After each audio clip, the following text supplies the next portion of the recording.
হে viewers, আসসালামু আলাইকুম। আজকে চলে এসেছি অরেঞ্জ জেলি বা অরেঞ্জ জ্যাম বলতে পারেন এটার রেসিপি নিয়ে। খুব সহজে একদম ইজি প্রসেসে আপনাদের তৈরি করে দেখাবো। দুইটি উপকরণ দিয়ে এটা তৈরি করব আমি। এখানে কোনো রং ব্যবহার করব না, কোনো জিলেটিন ব্যবহার করব না, এবং এটা ছোবা সহ কমলা দিয়ে আমি এটা তৈরি করব।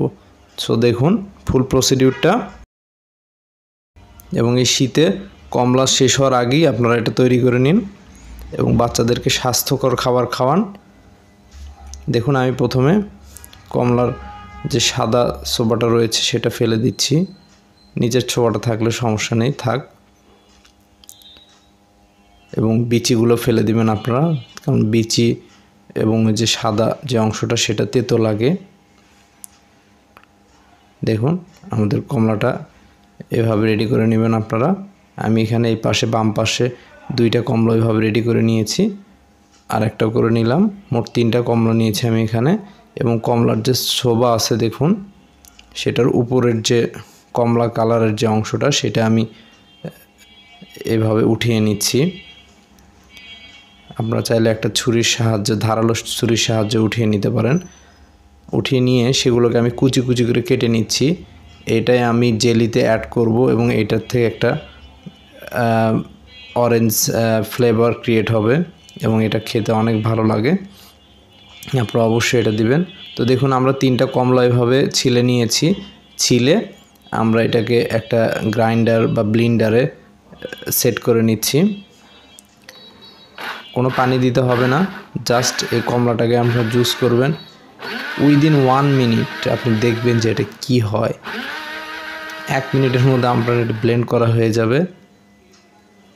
দেখুন আমাদের ব্লেন্ড করা হয়ে গিয়েছে। আমরা এখন আপনাদেরকে রসটা মেপে দেখাচ্ছি।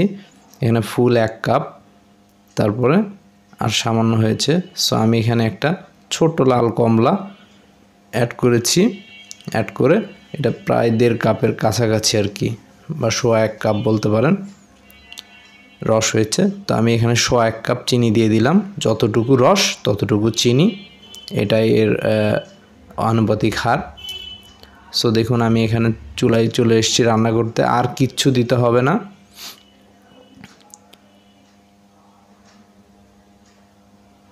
আমাদের রসটা জাল হচ্ছে চুলায়। তো এই পর্যায়ে আমি দিয়ে দিলাম কমলার যে ছোবাটা রেখেছিলাম বা খোসাটা রেখেছিলাম সেটা।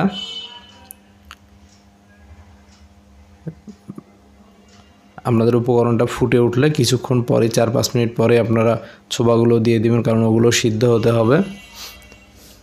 আর অল্প আঁচে বারবার নাড়তে থাকবেন আপনারা 20 থেকে 25 মিনিট। একটু ধৈর্যের কাজ, আপনার ফ্যামিলির জন্য একটু কষ্ট তো করতেই হবে। এবার দেখুন আমরা একটু সামান্য লেবুর রস দিয়ে দিচ্ছি, 1 ফালি লেবুর রস।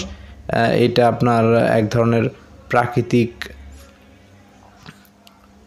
প্রিজারভেটিভের কাজ করবে বা ন্যাচারাল প্রিজারভেটিভের কাজ করবে লেবুর রসটা।